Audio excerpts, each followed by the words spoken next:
Mahkamah Kehormatan Dewan Anggota DPR RI. Ini posisinya ada di gedung DPR RI ya. Jadi saya beserta tim kuasa hukum nih, Ibu Fani, Pak Jajang, dan teman-teman semua mewakili AJPNO untuk datang secara langsung mengantarkan berkas pengaduan kami terkait pelanggaran etik yang dilakukan oleh Ahmad Dhani selaku anggota DPR RI Komisi 10. Jadi berkas kami sudah diterima, jadi memang birokrasinya itu setelah berkas diterima, kemudian diverifikasi, dan 14 hari kerja setelah verifikasi akan ada pemanggilan untuk terjadi cross check gitu ya, kira-kira begitu, dan klarifikasi dan audiensi secara langsung dengan perwakilan dari anggota MKD. Setelah itu, setelah semua berjalan, mungkin baru proses selanjutnya nanti kita update lagi. Dan ini adalah bentuk keseriusan kami bahwa kami menganggap isu ini adalah isu yang serius, isu yang dilakukan bukan hanya oleh seorang musisi, tapi Ahmad Dhani adalah memiliki entitas baru, yaitu sebagai anggota dewan. Jadi makanya kami menganggap ini adalah langkah yang harus kami ambil secara serius dan tegas. Begitu. Materi yang dilaporkan soal yang mana gitu? Silakan. Ya, baik. Hari ini kami resmi diterima di Mahkamah Kehormatan Dewan DPR RI. Di sini merupakan salah satu bentuk langkah hukum yang kami lakukan, hal mana hal ini diatur di peraturan DPR RI maupun Undang-Undang MD 3. Hari ini kami resmi diterima. Ini pengaduan kami. Ya. Sudah? Bisa dijelaskan Bang mungkin? Ya. Jadi kami mengadukan saudara Ade ke Mahkamah Kehormatan Dewan DPR RI ini atas dugaan pelanggaran etik, dan kami membuktikan sekitar 5 bukti, termasuk tangkapan WhatsApp yang sudah beredar. Ada juga video rekaman yang kami taruh dalam flash disk dan sudah diverifikasi, dan file kami sudah diverifikasi. Jadi secara syarat formil kami sudah diterima di Mahkamah Kehormatan, dan kemudian nanti akan ditindaklanjuti berupa panggilan dalam jangka waktu 14 hari ke depan untuk diklarifikasi sebelum dilakukan sidang di Mahkamah Kehormatan. Dari 5 bukti itu apa yang menurut Anda paling kuat? Terima kasih buat rekan-rekan media semuanya yang menyempatkan hadir juga di sini, dan kami juga mau terima kasih kepada rekan kawan-kawan di MKD juga yang sudah menerima surat kami yang sangat menyakitkan sebetulnya bagi saudara Bung Ryan itu terkait dengan pernyataan ketika ada diskusi tersebut, yaitu pernyataan yang sangat melecehkan itu, yang berbentuk video disiarkan secara live di YouTube, yang mengatakan bahwa marga Pono menjadi porno. Itu adalah bukti yang sangat kuat dan itu bisa diakses oleh publik. Semua melihat. Dan hari ini sebetulnya yang kami laporkan terkait dengan peraturan pasal 3 peraturan Dewan tahun 2015 itu. Jadi di situ dikatakan bahwa seorang anggota dewan dilarang untuk melakukan perbuatan tidak terpuji. Kurang lebih seperti itu di dalam gedung DPR RI maupun di luar. Artinya seorang anggota dewan itu harus menunjukkan etika dan perilaku yang baik yang patut menjadi teladan bagi masyarakat. Demikian. Karena jabatan itu melekat ya. Kalau dari Abang sendiri memang harapannya apa setelah melakukan etik ini? Saya nggak ada harapan apa-apa sih. Harapannya adalah semua bisa berjalan sesuai hukum yang kita anut gitu. Jadi kemarin kita sudah melapor ke Baris-Krim, dan laporan kami semua sudah memenuhi unsur, tinggal proses hukumnya dijalankan. Dan ini juga kami sudah mengadu secara langsung, dan proses yang birokrasi yang harus terjadi untuk pelanggaran etika sesuai dengan MKD gitu ya, kita mau semua berjalan, jadi berproses. Dan sebelumnya Ahmad Dhani sempat dilaporkan tapi nggak ada tindak lanjut, dan nanti kalau laporan yang dari Mas Rian juga hal yang sama gitu, kita nanti ke depannya. Jadi gini, kalau narasi di luar itu bilang bahwa Mas Dhani itu punya imunitas, dekat dengan kekuasaan, bla bla, saya rasa itu hanya mitos ya teman-teman. Semua ini adalah negara hukum, semua sama di mata hukum.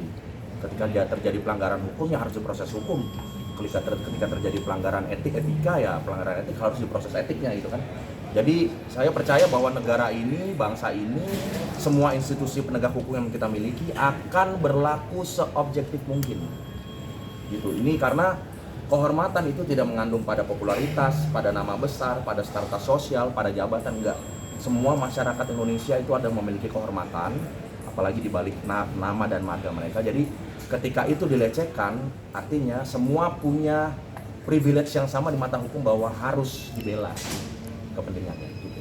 Sebelum menyampaikan laporan tadi Ya. ini, apa pernah coba menghubungi pihak Ahmad Dhani untuk Tidak. mendapatkan respon? Tidak. Ya karena buat saya dan buat kami bentuk somasi sebenarnya sudah terjadi lewat postingan-postingan sosial media yang saya posting.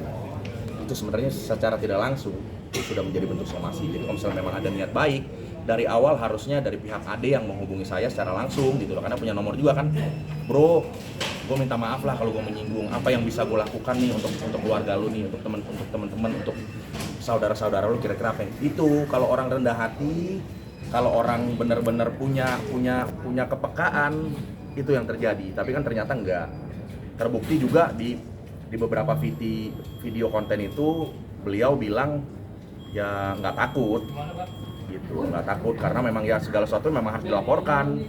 Seperti teman-teman visi melaporkan ke MK gitu kan, memang harus dilapor ya, lapor aja gitu. Jadi memang ya kita kan sebenarnya hanya merespon apa yang menjadi cita-cita ya dari Mas Dhani gitu ya, bahwa dia mungkin dia juga mau, dia mungkin merasa punya narasi kebenaran versi dia gitu kan. Jadi ya kita nikmati proses. Karena gini teman-teman, benar sama merasa benar itu berbeda. Ya. Saya hari ini ambil langkah yang menurut saya benar secara objektif, dan saya nggak pernah merasa benar. Menggaris bawahi statement tadi berarti Anda menilai Ahmad Dhani merasa benar?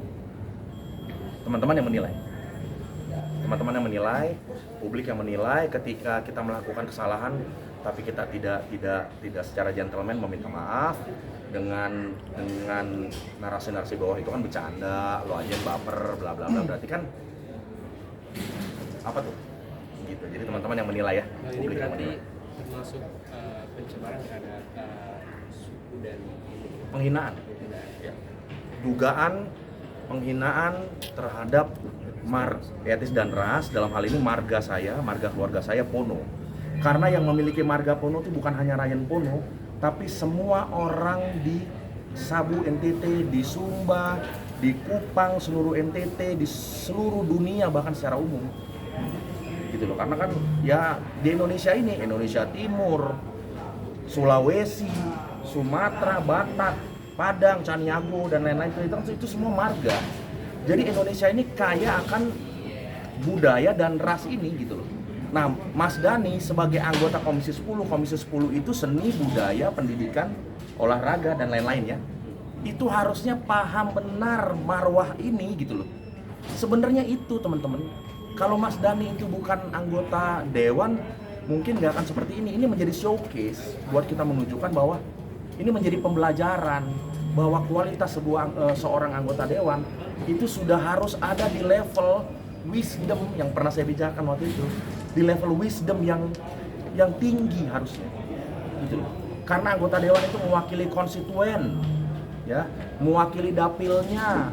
Dia harusnya berjuang untuk kepentingan konstituen. Waktu debat itu terjadi teman-teman, debat itu bukan hanya antara sesama musisi Ryan Pono dan Dhani, bukan, tapi secara eksplisit juga debat itu terjadi antara rakyat dan wakil rakyat. Bang, katakanlah semisal Ahmad Dhani meminta maaf untuk pihak abang akan mencabut laporan 15 dan juga MKD atau seperti apa? Proses hukum tetap berjalan. Karena saya menilai pribadi saya sudah berkontemplasi gitu bahwa mungkin banyak orang yang setuju dengan nggak setuju dengan langkah saya. Tapi menurut saya langkah ini penting untuk diambil, bukan untuk hari ini aja, tapi untuk ke depan supaya generasi kita belajar bahwa negara ini negara yang menjunjung tinggi etika, negara yang menjunjung tinggi sopan santun. Jadi saya mau bilang buat anak-anak muda, hidup santai boleh tapi main-main nggak boleh, teman-teman. Gitu ya. Apalagi seorang pejabat publik, santai boleh, main-main nggak boleh. Jadi kita menjalani proses ini tetap santai ya, tetap bersukaria gitu ya. Tapi kami nggak main-main gitu ketika apa yang sudah menjadi keputusan kita gitu. Dan saya diwakili oleh tim kuasa hukum nih anak-anak muda ya gitu ya. Itu mereka anak-anak muda yang luar biasa, bukan hanya nyali tapi juga punya integritas dan intelektual yang luar biasa. Jadi jangan dianggap remeh gitu, teman-teman. Terima kasih. Oke.